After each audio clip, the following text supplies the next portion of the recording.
The October light was fading across the Blue Ridge Parkway when my phone buzzed with the familiar tone of WhatsApp. I was sitting in my living room, the same place where I had read bedtime stories to my son decades earlier. His name appeared on the screen. Adrian. I smiled instinctively, expecting a quick hello or maybe good news about a job lead. I pressed play. The voice that poured through the speaker was not the boy I had raised. It was sharp, resentful, heavy with venom I had never heard before. I wish you had never been my mother. Useless. The words struck like a sudden blow. I froze, phone still in my hand, eyes fixed on the mantel where the clock ticked steadily, indifferent to the collapse happening in my chest. The silence after the message was worse than the insult itself. I tried to call back, but the line went nowhere. He had blocked me. I sat unmoving, breath shallow, as memories surged. Adrian at 5, clutching my hand on his first day of school. Adrian at 16, sitting silent in the car after his father's funeral, my hand resting on his shoulder, promising him we would carry on together. Every sacrifice, every night shift at the hospital, every meal I skipped so he would have enough, all of it funneled into this one moment of rejection. The house around me, once filled with his laughter, now felt cavernous. I stared out the window at the ridges darkening against the last of the sky, wondering how the years had turned into this. I stayed there until the cold seeped into my bones, holding the weight of his words and knowing something inside me had shifted. The shift carried me into the long night, where memory and resolve began to intertwine. Sleep did not come easily that night. I lay awake, listening to the creaks of my old craftsman house, every sound pulling me back through years I had tried to keep buried. I thought of the long corridors at Mission Hospital in the 1980s, when I first wore the blue nurse's scrubs and carried more weight in hope than in money. Double shifts were common then, 12 hours that stretched into 16, sometimes 20. My legs would ache, but when I opened the door to our small bungalow, Adrian's face lit up, and the fatigue would melt into purpose. Vacations were never part of our rhythm, while neighbors drove to Myrtle Beach or the Outer Banks. I packed Adrian's summers with library programs and day trips to the botanical gardens. I told myself he wasn't missing anything, though I knew better. Every dollar saved went to his private school tuition, the one advantage I believed would open the world to him. By the time he entered UNC Chapel Hill, the hospital had already doubled in size, part of the city's growth. My wages grew modestly, but not enough to cushion the blow when the 2008 recession drained my retirement savings. Still, I signed the checks for his tuition, cutting corners wherever I could. Men did come into my life. Kind men who offered dinners, companionship, even the idea of remarriage. Each time I stepped back, I told myself Adrian needed stability more than I needed love. So I stayed single, pouring my devotion into one role only mother. Now, lying in the quiet of my Asheville home, I wondered if devotion had crossed into something else. Had I given him so much that he believed everything was his by right? Was his anger born of my sacrifice? As the clock neared dawn, those questions pressed harder than sleep, and I felt the pull to seek the truth beyond my walls. By morning, I could no longer sit with only my thoughts. I needed to know whether Adrian's words were an outburst or the reflection of something deeper. So I drove into town, heart heavy, telling myself I was only running errands.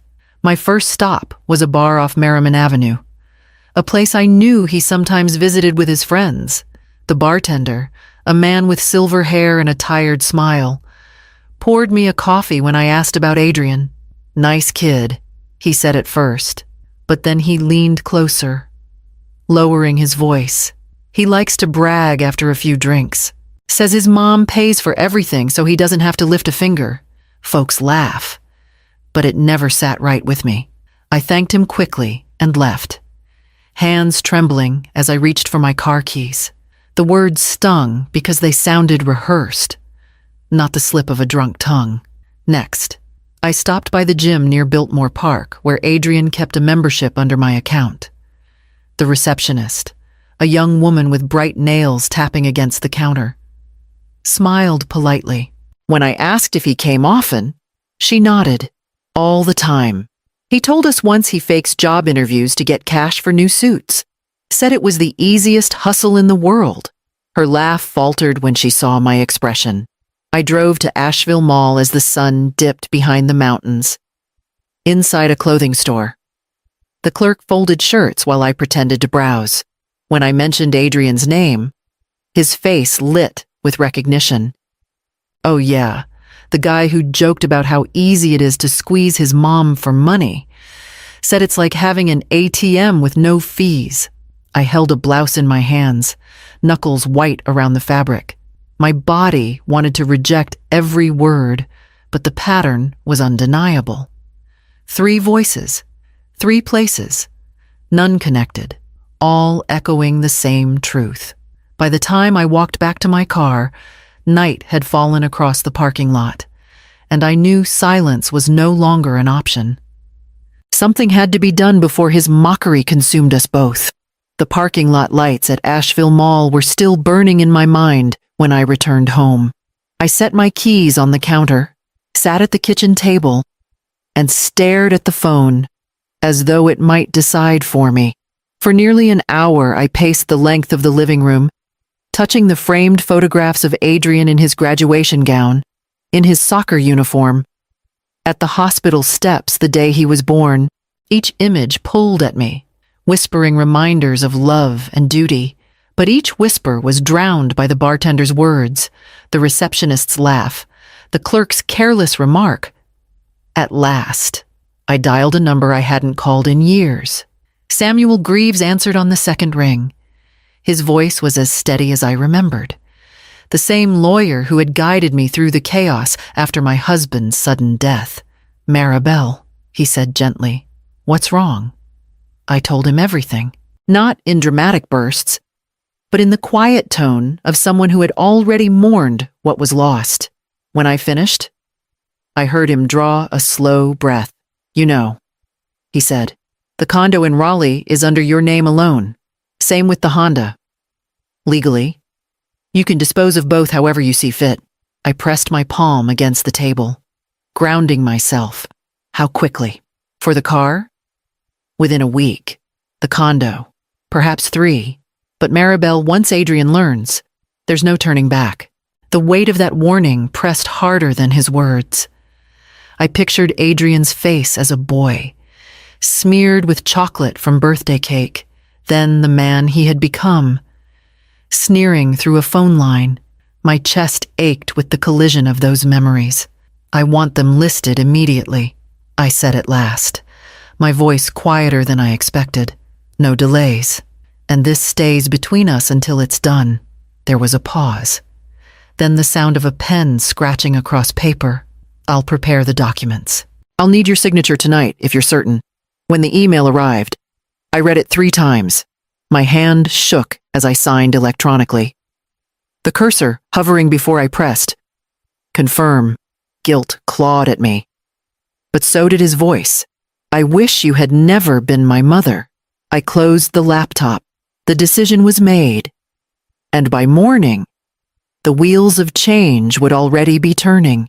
By morning, the process had already begun. Samuel's office arranged for the condo in Raleigh to be appraised. Photographs scheduled for the listing, documents moving across desks in quiet efficiency. The Honda was posted with a dealer Samuel trusted, priced to sell quickly. I checked my email once, saw the confirmation, then closed the laptop as though shutting away a secret. I tried to keep to my routines. I stepped into the garden, pulling weeds from between the stones, pruning the hydrangeas before the first frost. The soil under my nails reminded me of steadiness, though my heart was anything but steady. From there, I walked to St. Lawrence Basilica, where I helped fill boxes for the food drive. The volunteers laughed and shared stories, their voices echoing off the tiled walls. I smiled where I could, but every so often, the laughter bent into static, replaced by Adrian's words playing again and again. At home in the evenings, I cooked as if nothing had shifted. Soup simmered on the stove, cornbread baked in the oven, and the house smelled of comfort. Yet each meal sat heavy, unfinished. I would set down my spoon, staring at the empty chair across the table where he once sat, where his father once sat before him. I told myself this was not anger. Anger would have been shouting into the phone, demanding apologies, hurling my own insults back. What I felt now was colder, steadier, more deliberate. Still, as I rinsed the dishes or folded laundry, the question returned like a shadow. Was I seeking justice? Or was I taking revenge on the son I had loved too much? The paperwork marched forward without pause, each email a step closer to finality. I could not undo what I had signed.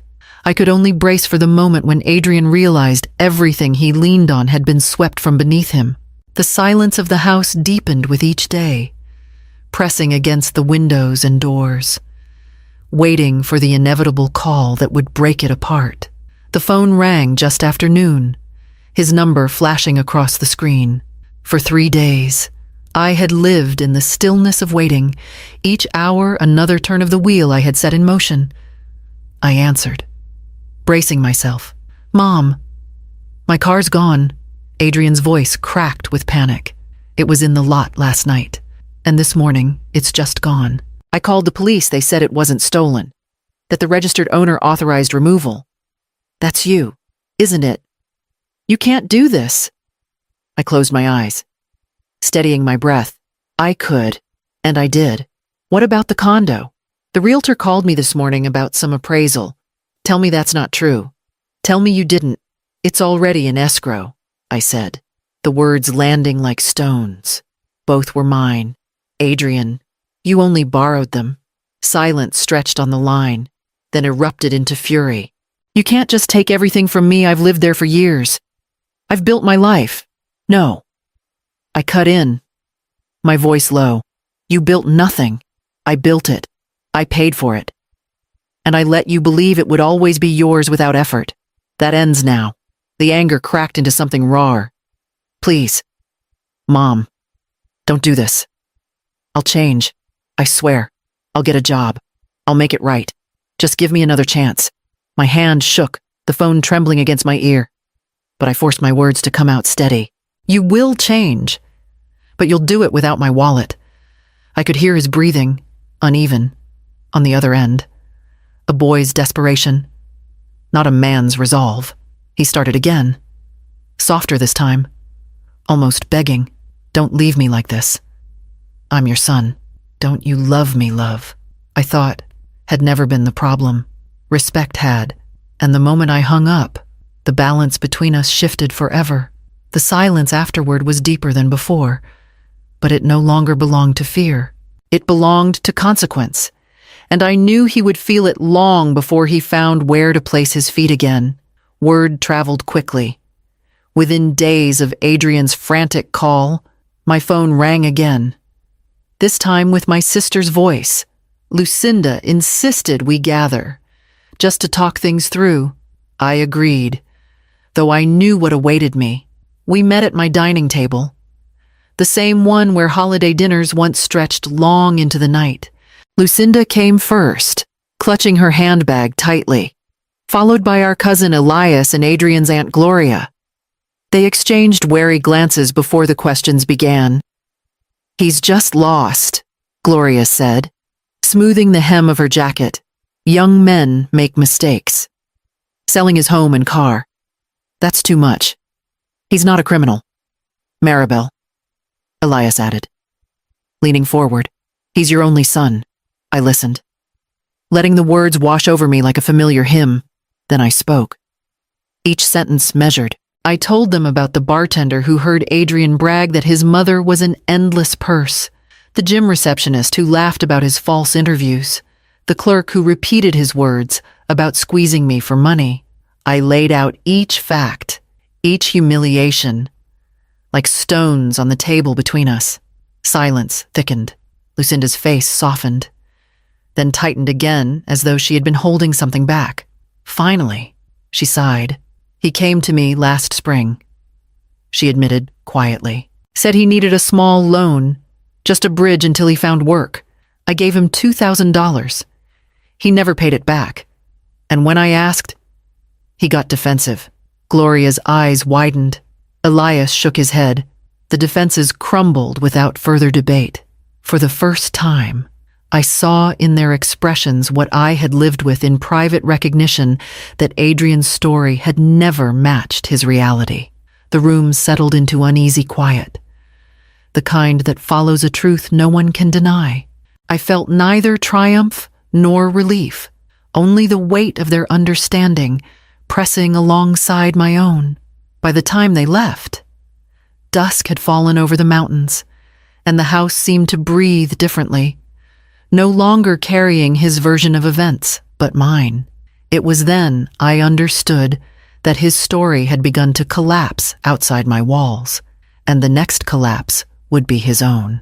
The days that followed carried the weight of shifting skies. Friends of friends, neighbors of neighbors. Each seemed to know a piece of Adrian's movements. He had taken a room in a rundown boarding house near downtown Asheville. Nothing more than a narrow bed and a shared bathroom. Someone saw him carrying boxes for a moving company one morning, then stocking shelves at a discount store the next. The boy who once sat behind the wheel of a new Honda was now walking across town with his shoulders hunched, thinner, unsettled. A letter arrived on the 5th day, thick with pages folded carefully into an envelope addressed in his hand. I opened it at the kitchen table, eyes scanning lines that spoke of regret, reflection, and promises of change. He wrote about sleepless nights, about realizing the value of what he had taken for granted. The words were eloquent, almost rehearsed, like a speech polished too many times before being delivered. I read every line, then folded the letter and set it aside. The polished tone felt too much like the Adrian I knew best, the one who performed rather than confessed. Later that evening, I took out a single sheet of paper and wrote back. I read your letter. I began, reflection is not change. Change is not measured in days or even weeks. Real change takes years, and it is seen in actions, not words. I signed my name without flourish, folded the page, and sealed the envelope. The following morning, I drove along the Blue Ridge Parkway, the mountains rolling endlessly beside me. I parked near Craggy Gardens, where I once hiked with Adrian when he was small, his hand warm in mine as he asked about every bird we passed. I walked the trail alone, the October air sharp and clear, and I realized that my steps no longer needed to match his. The leaves whispered underfoot, steady and unhurried, carrying me toward a future that was mine to claim. With the condo sold and the car gone, the proceeds rested safely in an account with my name alone. For the first time in years, I felt the ground beneath me steady rather than borrowed. I met with a financial planner downtown and arranged an annuity, the kind that promised stability well into my later years. No more uncertainty, no more waiting for the next request to drain what I had worked for. I also knew I wanted a portion of that money to serve something larger than myself. At UNC Asheville, I signed papers establishing a modest scholarship for nursing students. As I handed over the check, I thought of the countless nights on call, the hallways of Mission Hospital, and the young faces I had trained who carried the future of caregiving.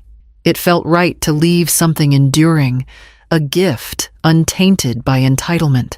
The rest I set aside for something long delayed. My husband and I had once dreamed of traveling west together, tracing the deserts and adobe streets of Santa Fe. We never made it before his heart gave out, and I had buried that dream with him. Now I allowed myself to open it again, A flight booked, a small inn reserved, a promise kept to myself at last. On my way home that evening, I stopped at a shop along Lexington Avenue. In the glass case, I found a brass key fob engraved with a single word: boundaries. I bought it without hesitation, sliding my house key onto the ring. At home, I hung it by the door, the metal catching the late afternoon light. It was more than a keychain. It was a declaration. Silent but firm, the house felt lighter, as though it, too, recognized the shift. And in that quiet, I began to consider what kind of tomorrow I was willing to allow back into my life. Months slipped by, marked less by what I heard from Adrian than by what I no longer did. The frantic calls stopped. The angry messages never came. Through my cousin Elias, word reached me that Adrian had found steady work at a grocery chain in Raleigh. He was renting a small one-bedroom near the bus line. Nothing like the condo I once furnished for him, but enough to stand on his own.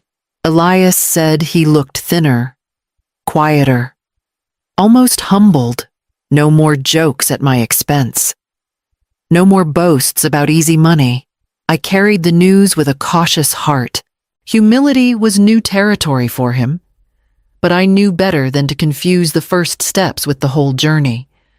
True change was measured in years, not in a few careful months. If reconciliation ever came, it would come after he had built a life on his own terms, without leaning on mine. In the meantime, I learned to breathe differently in my own house. I planned my trip west and began to tend my days as carefully as I tended my garden. Each decision was mine alone, unshadowed by guilt or manipulation. One evening, I stood at the kitchen sink, watering the orchids that lined the window, their blooms soft against the fading dusk. The house was quiet, but not empty. Peace had moved in, filling the spaces where conflict once lived. I touched the brass fob on my keyring as I turned off the faucet, the engraved word catching the last of the light. Boundaries had become my inheritance to myself, one I would not surrender again. If he knocked one day, I knew the decision would rest entirely in my hands, and on the terms I had chosen.